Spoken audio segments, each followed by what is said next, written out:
right, welcome back to another episode of Culture Chat. We are joined today by the lovely Brogan Walker, MMA fighter, UFC fighter. I guess that's synonymous. What season were you on? Season 30 of? Yes, of The Ultimate Fighter. Of The Ultimate Fighter. Business owner, former elementary school teacher, and beautiful human. Here, someone who we just love talking to. Andy and I have the pleasure of chatting with Brogan multiple times, and you've joined some of our groups, so we're super happy to have you. Thanks for being here. Thank you for having me, and happy to be in the groups prior.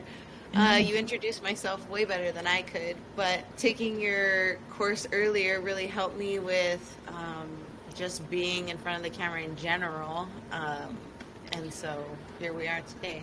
Meanwhile, you're in front of the well, that's interesting you say that, because you are in front of the camera in front of millions when you fight. So how does that feel different? Well, that took a lot of getting used to too, and I feel like I've only recently, coming up on 10 years as a professional, I've only recently really been able to channel that and use that the way that I would like to. I still get anxious. That's great. Still, feel all the pressure. So yeah. Well, I think we all feel that, right? In what we do, because it's something that we care about. When we go out and talk in front of people, I'm always nervous, and it takes me the first few minutes, usually to that first breakout, that I get comfortable and find my stride. And I think that's good, right? That's good nerves, because it shows that you care and you're passionate about what you're doing. We don't want it to debilitate us. The last time Andy and I did a talk in Palm Springs, I said to her, I was like, something's wrong. I'm not nervous. Something's where's the shoe gonna drop? Because I didn't have that same nervousness that normally comes over me, which is probably a good thing. I still cared. I was excited. I was more excited and ready to do it than I was nervous. So that's huge. The time when it kind of switched for me too, where I was in the back room getting ready for a fight, and my coach is like, "Are you nervous?" And I'm like, "Not yet." Felt loose, felt good, and then walking up there, looking at me like, "You nervous?" And I'm like, "Nope, good." They closed the cage. Nope, still good. And I remember thinking the same thing. I'm calm, cool, and collected. I feel like I'm ready. I remember that moment very well too, for when it changed for me. It's awesome. I think there's a couple things in it. I think anytime you feel prepared, there's a less sense of nerves. And for some of us, and I know this is true for Rachel, we cannot be a person who let me go study my notes, right? We can't do that. We have the concepts, we know the things that we're going to try and get through. And so then it's just about trusting that you know this stuff. This is not anything new for us. So I think that there's the being prepared. And then I think there's the piece where you sort of begin to be I kind of know a thing. I kind of know a thing more than this person knows this thing. So there's value in that, Yeah, so it's cool. Whatever, if I get up here, if I see one head nod, I'm good. Someone has connected and I'm good. Yes. We're good. Yeah. So I think there's understanding that you actually are valuable, that this is something I've been trying to impress on Rachel for a while, is you know more than most people. It is. I actually said this to Liz, Rachel, and she had an aha moment. I'm all this stuff seems common sense to us. So we're why is anybody going to want to listen to us? What do we know? Yeah. We don't know anything more than anybody else. This is common sense. But the reality is it's not common sense for people. The reality is some people can see it to know it's a thing that they want to do and have zero idea of the pathway of how to get there. Yeah. And so that's our superpower. We can help people figure out the things that aren't very difficult, the things we learned in elementary school, the things that, all this stuff we can figure out. We are very, very good at helping you get there. And that is a superpower. And so there is no need to be nervous, because people are please give me your superpower. Yeah. Shine that on me, that type of thing. From you and from other people supporting that feeling of That's you being right. hurt. Yeah. That's right. That's right. And what's the goal? The goal is to connect. The goal is to be authentic. The goal is to be vulnerable and out there, not be, this is a lesson I think too, Andy, you taught me years ago, that it's not about the polish, right? It's if that's what somebody's looking for, if somebody's looking for that level of perfection, then they're not our person.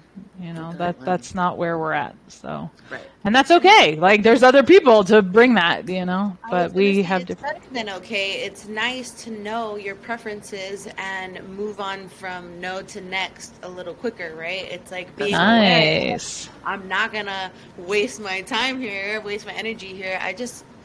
You know, they're not gonna fit in the mold. So yeah, that's right. I like that. No to next. No to next. Yeah, I'm gonna use that. I got that from someone else. So it's from Jack Canfield, one of the authors of Chicken Soup for the Soul. Oh, yeah. Oh, okay. Yeah. Nice. Very nice. What are you reading now, Brogan? I'm always reading a couple things, but I am. One other thing I know that I added to the list since I've spoke to you about it, but I'm teaching online mental performance, and in that course we're going through this book, the book on mind management by Dennis Deaton. Oh. And he writes it from he's a baseball coach, writes it from that, but he doesn't really write it from that perspective. The book is a lot of accounts of different people overcoming different things. And it's all about just the power of thoughts. It's a really good read. And then another one that I just ordered that just came in is called Reset. And I've just been rereading a couple of the old gems, you know. Nice. So what's your course on? You said?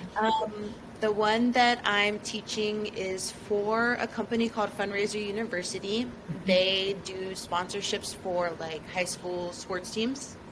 And while I'm learning the business side of that too, it's really fun. I actually teach a mental performance class to the company bi-weekly.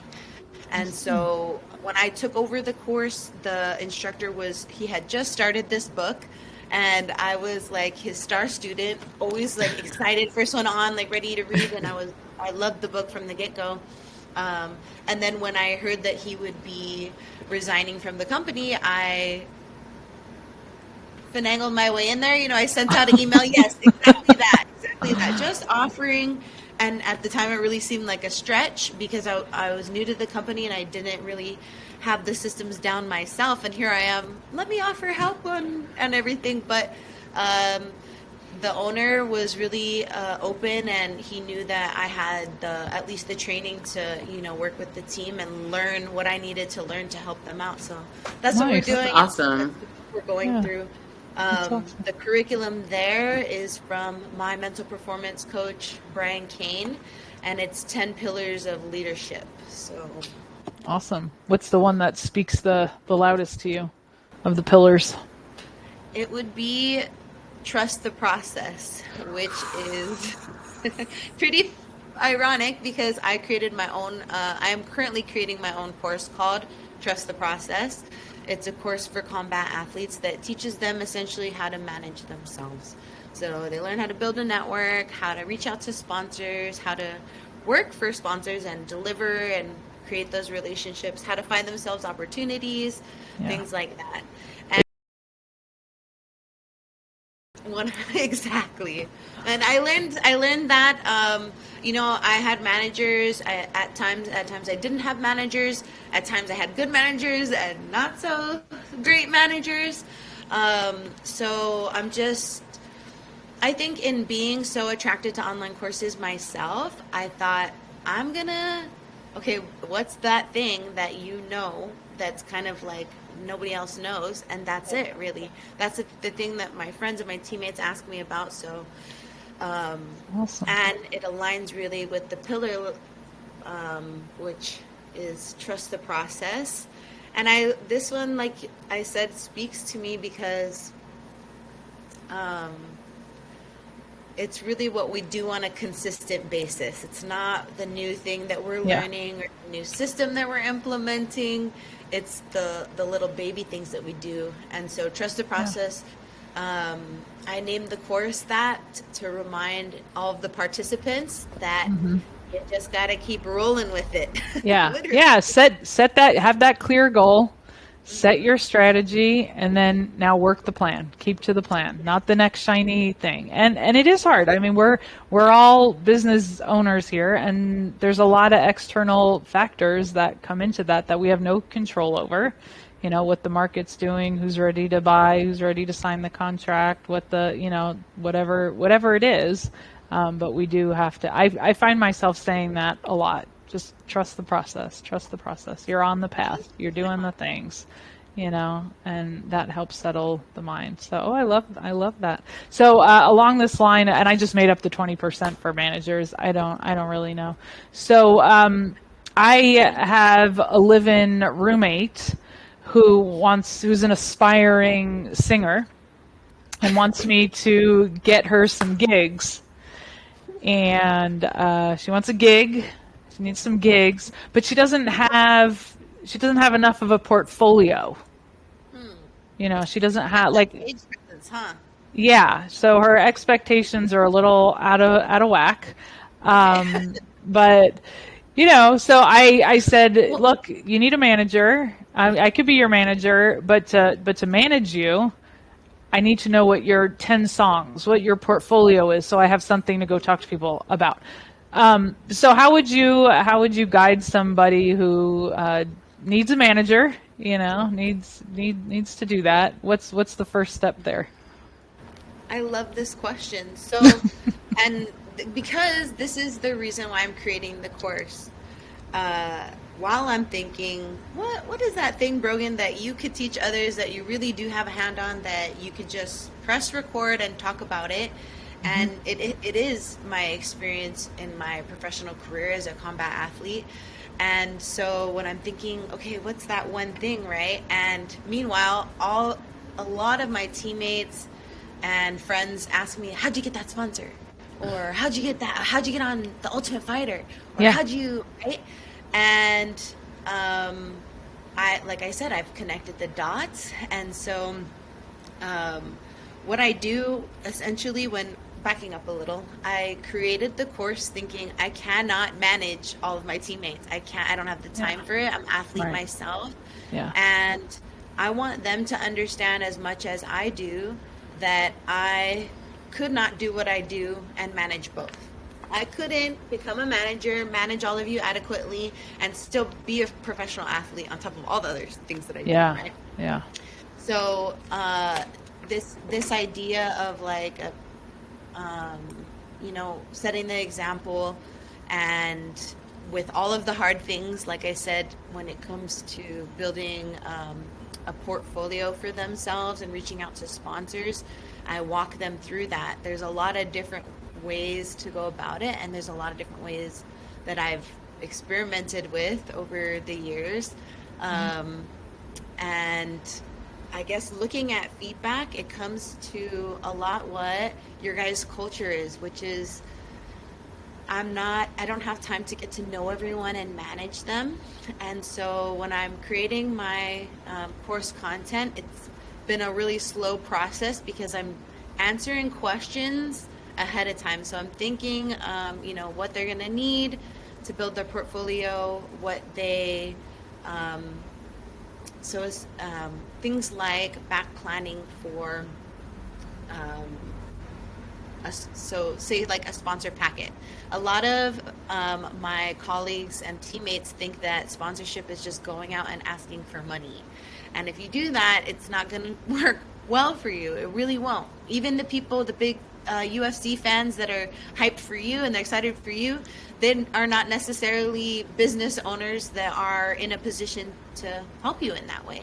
And so I help them to understand that you have to really identify your assets first and understand what you have to offer. So like, for instance, I at the beginning, I had a couple of people are like, well, I'm posting every day for my sponsor and I'm doing, and they still won't sponsor me, and they're only giving me 15%. But I look at their social media and I'm like, well, you have 580 followers and they have 8,000. That they don't need. What are you bringing to the table? Yeah. Exactly that. And I use those exact words. I say, you're inviting your sponsors to take a seat at the table with you. And so first you need to put some food on the table, right? Make it worthwhile, What's in it right. for them, right? Yeah. Right. Yeah. Right. Which is what we talk about with everything, right? Messaging, influencing. What's in it for the other person who's coming to the table? So a lot of it is pointing out, and again, I come back to one of these concepts of mine, anti-advice, which is where I don't necessarily have the time to get to know their whole situation, whether it be their career, their financial situation, their everything, right? It's what do they need? We have a lot of components, but I can ask the questions that they need to ask themselves, and I can get them, that's what anti-advice is, right? Like, okay, so I hear your problem, and this is what you need to be asking yourself. And maybe today you don't have the answer, but if you keep asking yourself this question, and you journal about it, and you reflect, and you talk to other people about it, you're going to find the answer, you know? So with them, it's pointing out that they already have a lot to offer. For the bare minimum, if you're going to a competition, you have exposure, you can put patches and things on your fight gear or your gi or whatever it is. They have banners, they have all the whole social media thing, but like I said, even that, in my personal experiences with sponsorships, the relationship is mostly, what I offer for them is word of mouth, is being the brand ambassador and really believing in the person that I partnered with, right? So I only said yes to the person that I believe in their product and service, and it's easy for me to promote. And so I'm teaching them kind of how to identify what they have to offer and identify how to make it flow. Yeah. So it's a lot. But it is a lot, and the concepts I think are really in line with what we talk to people about in career, right? So what is the value? How does it align to what you want to do, what you need, who you are as a human, all the things that you want for your life? And can you, whether it's sponsors, do I believe in you, in what you're doing? And so much of that is around passion, right? So do I work for a company that I believe in, or do I work in a spot that I don't feel good about what we do here? Like, people don't, that's not, that doesn't work, it's not sustainable. So we all have to find our passion and our value, and being really crisp on what is a value to us. That's where we start all of our coaching engagements too, right? What do you value? What's most important to you? And I like that word, anti-advice. I think that's what we try and do also. That's where that is where I try to get them started. At the beginning of my course, the first module is called Get Your Mind Right. Yeah. And I ask them to, you're going to love this, to pick 3 values. And I do this with pretty much every client. It doesn't matter if I'm with a combat athlete that's looking for a sponsor or an actual high school athlete. Yeah. It doesn't matter. Ask them, what are your 3 personal values? What are your 3 team values? If you can't just roll those out, then we got some work to do there. That's right. And so that's where I try and get everyone to start. But where everyone wants to start is show me the money. Right? Yeah. I knew you were going to say that. Yeah. Where's the money? Ask somebody to give me money and they give me money. Isn't that how it works? Yeah. It doesn't. Oh, no. Especially not today. No. Nobody has any money laying around to give you for nothing. For fun. Because we talked about that earlier today, just around, we were talking about organizations and them making investments. Employees are investments. You are an investment for an employee and employer. And so, how are you ensuring that there's that level of return on investment? And the employer's responsibility is to ensure that they're creating a space and environment that allows you to functionally work, to provide to be that brand ambassador. Yeah, to do that. Yeah. So I think that we've been having a lot of conversations recently about entitlement, and that sort of is that kind of like, see, I'm a fighter. I have 800 followers. Now you should give me money. So, and you'll be lucky. I'll put your logo on my shorts. And it's like, you're not getting it. You're not getting it. There has to be something there that says, I should take this money that I could use on somebody else and use it on you. I mean, that's Absolutely. really the gist of it, right? What am I going to get back for that? And sometimes we have to be creative. You know what? A lot of the people that I work with, they turn to teaching because they train martial arts, they know martial arts, and that is such a big asset. If you know martial arts and you're comfortable enough with it that you can teach kids or you can run a kids class, that you can make yourself some money. You can you can do some private lessons, and you can build a network that way. We talk about that too. So maybe the boy that you are training, his dad just so happens to own a business, right? And does really believe in what you do, and you just so happen to buy that brand of coffee, or whatever it may be.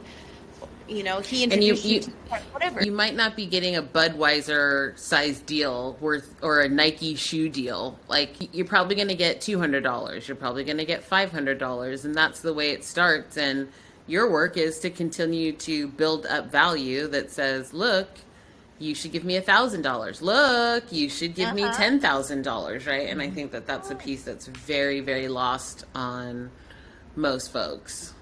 Yeah. But Rachel, really quickly, to your point about gigs, I mean, is she wanting to perform at like the Blazers? I don't know, what's the name of the Blazers? Not today. Yeah. Today she is taking the steps, right? Expanding the network, just saying like, hey, let me get out there, let me get some practice, and really it is to follow her passion of being out in front of people. So she just wants to do it. So it is starting small, but she does have her sights on the Blazers arena, which is she good. Does want but to she's be not in expecting Japan that today.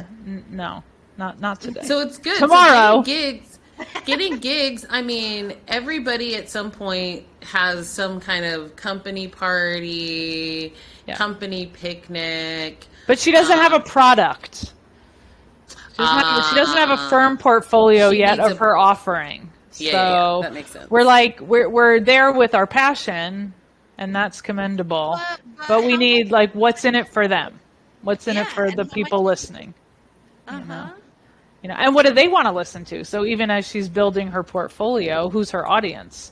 Is she singing the things that they want to hear? Right. And that's probably more important, is to get yourself started there with what is your space.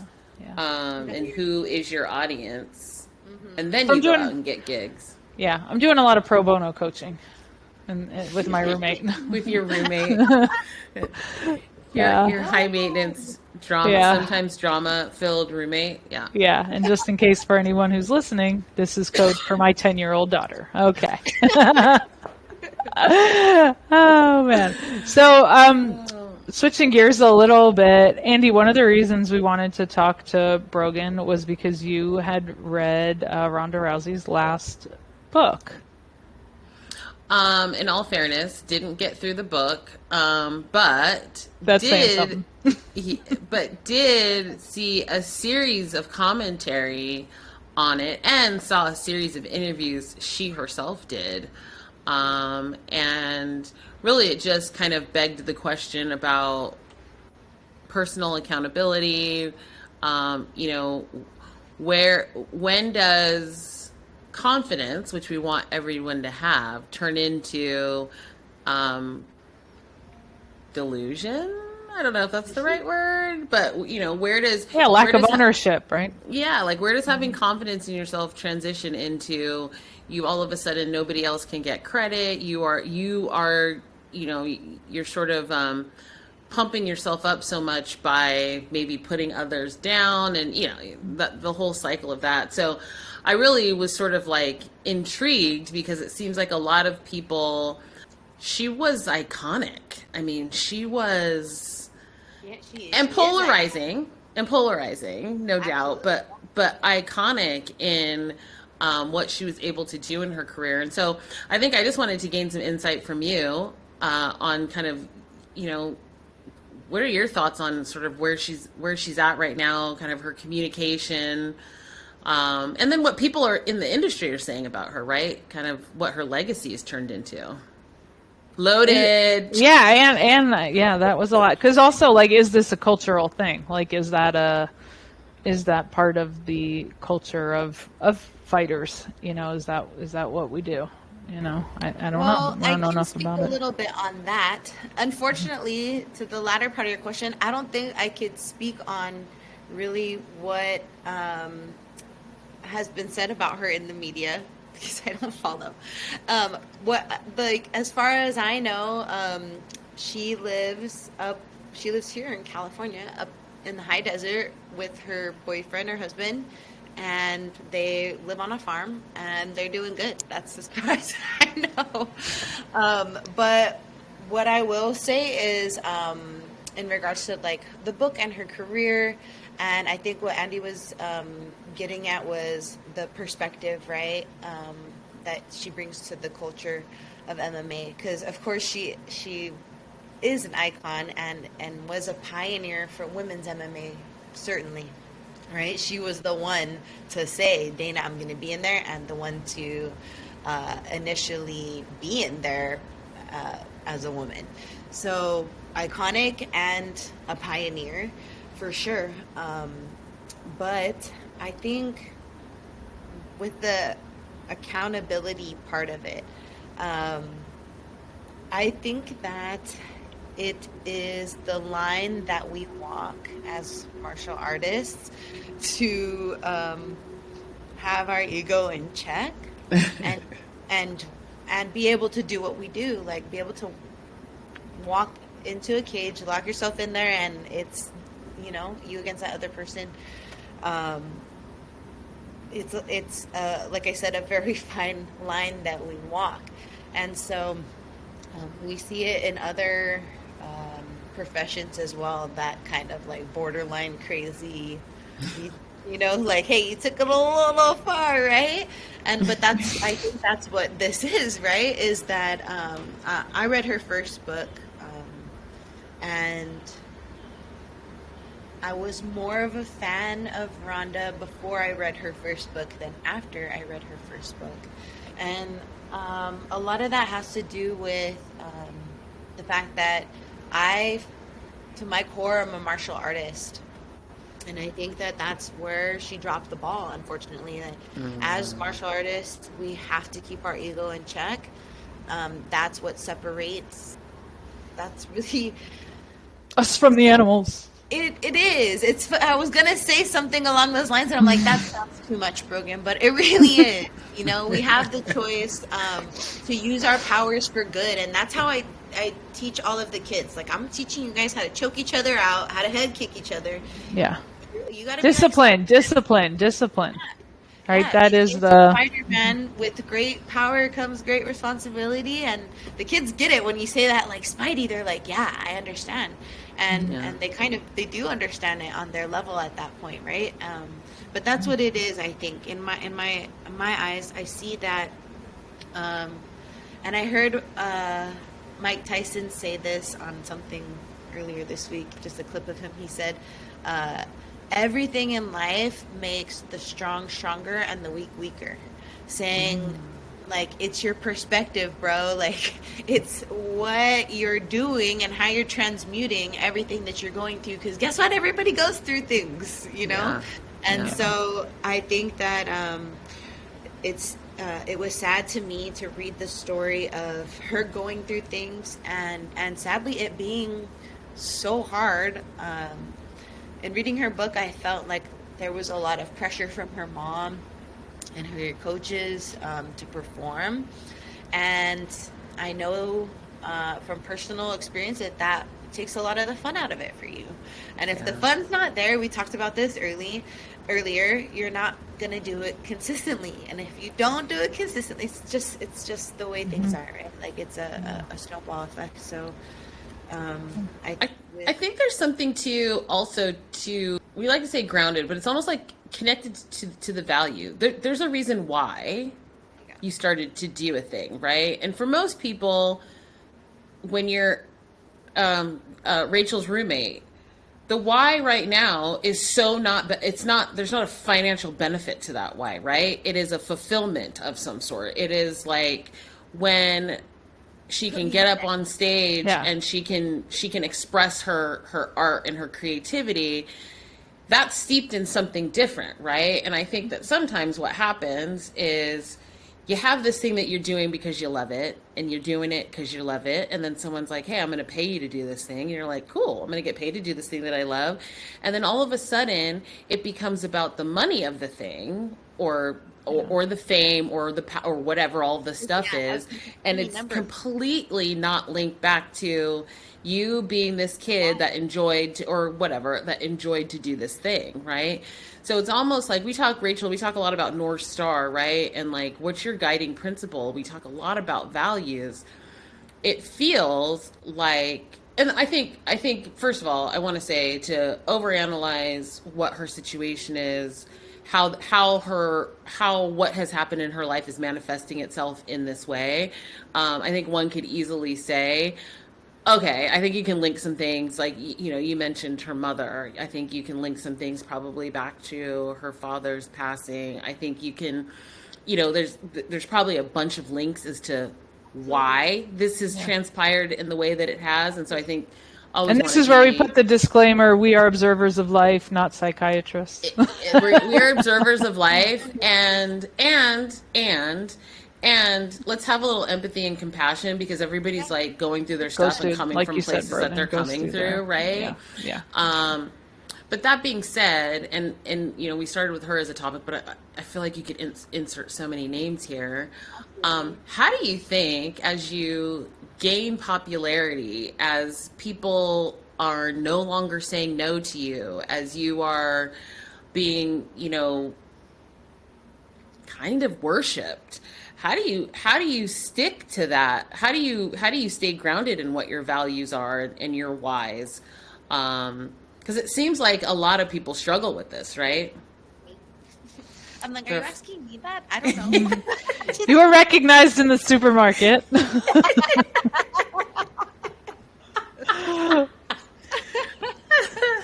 We go around town here and people are like, oh, Brogan. I love it. Well, that's not Brogan, the UFC fighter. That's Brogan Rachel's No. sister. I'm dead serious. Sorry, Eddie, your question again. You were saying that. Well, it's just as things begin to happen for you, and you have less struggle, maybe is where it's at. You have less struggle and more access. How do you ensure that you stay grounded to your why?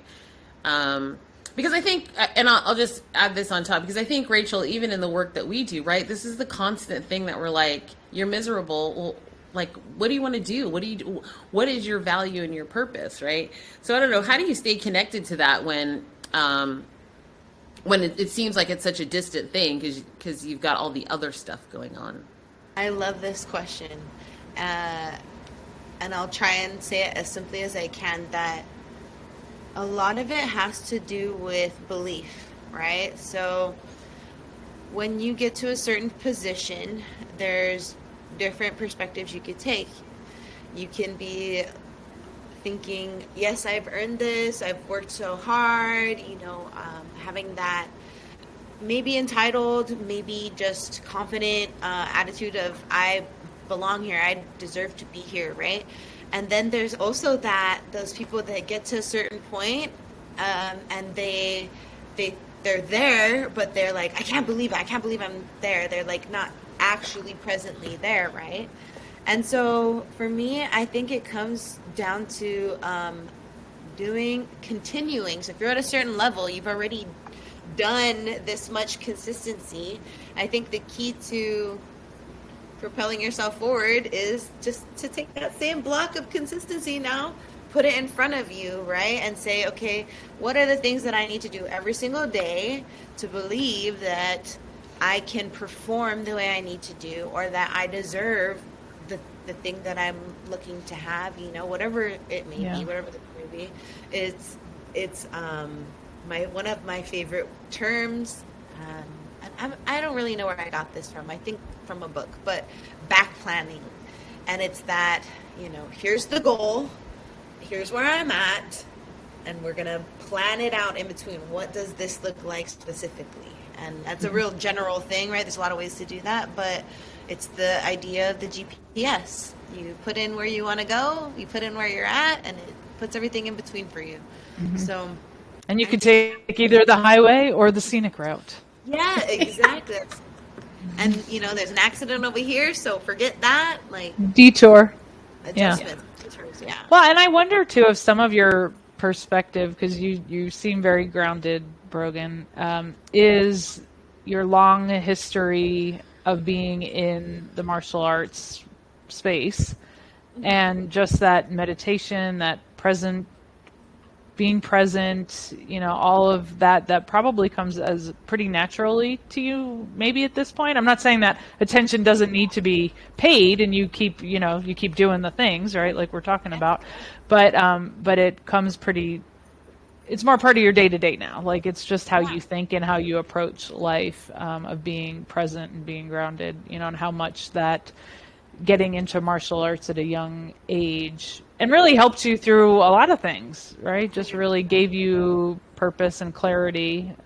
So I don't know if there's something there that, I don't want to say that you take for granted, but because I think you said before in talking about what, that like maybe when you read Rhonda's first book, you felt like that was missing for her, like a little sense of that groundedness. And exactly that. I feel like I can give a lot of my credit for my groundedness to martial arts, and having that as a coping mechanism, like that thing that I can't really live without, that I want to do, right? The way that I move my body is with that, right? And so with that, I think that I'm sorry, I'm trying to put it along the words. The transition kind of between where we were talking still about where we are and where we want to be, right? Or no? And how do you stay grounded when now there's more, when you're famous, and I think you see that with actors and folks, like the people who are grounded and have that self-confidence, self-awareness, self-assuredness, that have that baseline, that, like childhood actors, they don't have that baseline. Their brain wasn't fully developed before they got into this. So they don't have that strong sense of self and groundedness. And that probably is again, not that we're here to diagnose the world, but like that sense of. Well, it's interesting. Go ahead. Sorry, Andy. She put me back on my track. She reminded me that it kind of pinpointed the concept of meditation really helped me to stay grounded and helped me to just be on that cycle, that track. But like you said, I think that I do take a lot of the systems that I have in place now for granted. They're things that I learned either in school or as an educator or training, whatever, and things that I'm applying, where I'm just that 1%, but I stack that on top. And like I said earlier, that's how you can ensure and kind of maybe where some of us mess up a future is to continue that consistency. And whatever you stacked up over here, all right, let's make it more efficient and let's stack it up again. Keep it going. Yeah. Forward. Yeah. As everyone who knows me knows, I am obsessed with a small, less than known band called BTS. And this is actually, I think it's really interesting because as famous as these 7 individuals are, I mean, you're talking about a group that contributes, that the 7 of them are a line item on a GDP of a whole country, right? Talk about power, talk about influence, talk about pressure. All I hear is pressure. No, I mean, seriously, right? A blip in them, a mistaken word, a mistranslated word caused a drop in South Korea's stock market, right? So yes, pressure, all the things. But yet these seven guys stay relatively grounded. And one of the things that one of the members says is, I realize that 50% of this is, the work of the company and the management team, and they get us the gigs, and they do the stuff, and they do the stuff, and they do the stuff. And another 25% is the fans. The fans are here doing the thing, and I might be getting the numbers all mixed up, but the fans are the other thing. He goes, and then the other 25% is the work that the band puts in. But I'm only one of 7 people of that 25%, and so actually, I'm a small portion of how this whole show runs, and it's like. That, I think, is the differentiating factor, right? It's saying... The humility. Yes. This isn't all me. I didn't get up here, and even though I'm the one doing the thing and the thing and the thing, and everybody knows my name, it isn't all me. There's a whole team of people behind me. And I think that sounds to me, partially with Rhonda, with many people who end up in fame, is they forget that. So one thing, along the lines of accountability, because we talk about never losing, always learning, right? Like that, of course, is a wonderful concept. I certainly pull myself up by my bootstraps thinking about that. Like it wasn't a failure. We learned something from this. It is extremely important to have that mindset. And on the other side of that, when do you take accountability that somebody beat you fair and square? Like we all, we lose, sometimes we do lose, because that is not to say you didn't learn something in there or whatever, but take accountability. Like I wasn't prepped. That person just outdid me, Yeah. That hurts. That's ego for sure. But and it's easier to say that person was better than it is to say, I, looking at my schedule, missed a lot of the workouts that I said I was going to be at, and that's why I performed the way I did.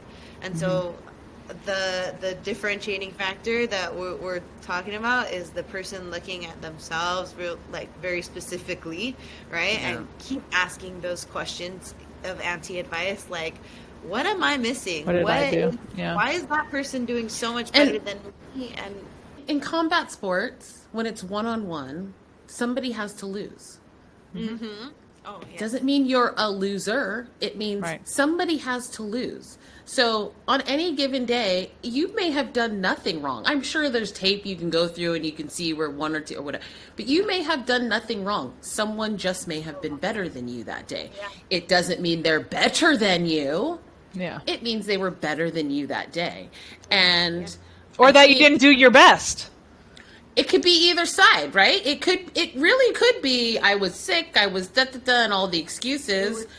Or you did your best. Or you did your best and someone else came out on top today. And I think that's where we can probably look more culturally at just like the idea. I mean, you can look even, we don't want to get into politics, but like you can even look with this like I'm number one attitude. Like I have to be number one. If you're not number one, you're number two. It's like this whole you're the first loser. Yeah. It's like we have this culture that I think honestly we would rather support someone who wins who's a terrible person, who we know is a terrible person, but they played some sport really well or they sang some song really good or whatever, rather than who maybe they're not winning as much, but they're actually good, decent people. Those are the ones that get made fun of. So we kind of foster this in our culture too, a little bit. Yeah. Not a lot. I never jumped on the Conor McGregor bandwagon. I couldn't. He's matured a little bit in his later years, but early on he was so cringe to me, and it took me a long time to even respect his actual skill set because his personality was so cringe that I was like, I don't care. I don't want to watch. Yeah. The funny thing about Conor McGregor is when he first started, when he was still in the gym and out here working his tail off, he was very fascinating and interesting. And then, oh my gosh, everybody loves Conor McGregor, and he was like, yes, I'm in love with myself too. He ran with it. Yes, it got and again, this is where we started this, and I know we're coming to the end of our time, but it's like this fine line that you mentioned between confidence and when it transitions into something completely that like you, I think you as a person aren't even in control of it anymore, right? Yeah. No, the ego overrides. The ego is strong, and if you don't keep it in check, it will take over. Right. That's right. We are animals. I mean, that's right. That's right. So even Ronda Rousey being so caught in ego, she doesn't even see it. Like, you know what? I'm going to stop picking on Ronda Rousey. Jennifer Lopez is a great example, right? Jennifer Lopez doesn't get that you are no longer connecting with people. She is so disconnected that even when Jane Fonda is telling her, don't do this, she's like kind of like, what does she know? Right? Like, so completely disconnected that now you can see it's like she still doesn't get it. She's still out here as if she's still beloved by all the people. And it's like, you're being mocked. Her ego has completely, it's gone sideways on her, right? Like it's now. She's not Jenny from the block anymore. Listen, the whole block wants. That's gone. Yeah, I don't even think she can go to the block anymore. But oh anyway. Man, well, so fun. Brogan, thanks so much for joining us. We hope you come back and chat. Always good to connect and learn from you. So thank you for your energy, your peace, your discipline, and sharing your wisdom. And you know, before I let you go, maybe can you share real briefly about your experience with the first group you came to, Find Your Leadership Voice? You were in our second cohort. Could you just share for folks what that meant for you? Yeah, so I think, well, just to start off, like curriculum-wise, like I mentioned earlier, I still use a lot of the things that I learned in the course. And for me, in implementing those and using the practical strategies that I learned, and again, I'm just talking about the curriculum,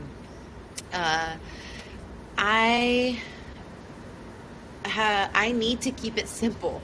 Whenever I'm using something, especially if I'm like the leader and I'm presenting and I'm, facilitating something, I need to keep it really, really, really simple. And this concept of values and using that as your North Star to create a culture, I use it everywhere. It's something so simple, and I use it everywhere with every single person, every age from kinder to corporate. I love it. And so tremendous value there. And truly. And then I haven't got to the best part yet. Truly. Everybody that was there was so nice. It was such a nice group of people, intimate, and we were all so different. So when we first started, I thought myself like, oh my gosh, I don't have anything to bring to the group. Like when I talk about my challenges, I don't think that they're gonna, be able to empathize. And same for me. I thought I'm not going to be able to really empathize, with somebody whose occupation is so different from mine. And then you realize, okay, these are basic concepts that can be applied anywhere. And I got really great conversations and relationships with all the people that were there. Awesome. Cool. Thank you so much. Yeah. All right. Well, until next time. We'll see you back here or somewhere else on the big screen. Yes, please. It was too short. We have more to talk about. Those great topics. Always. Yeah. All right. Talk to you soon. Again. Thank you, Brogan. Thank you. Bye. Bye.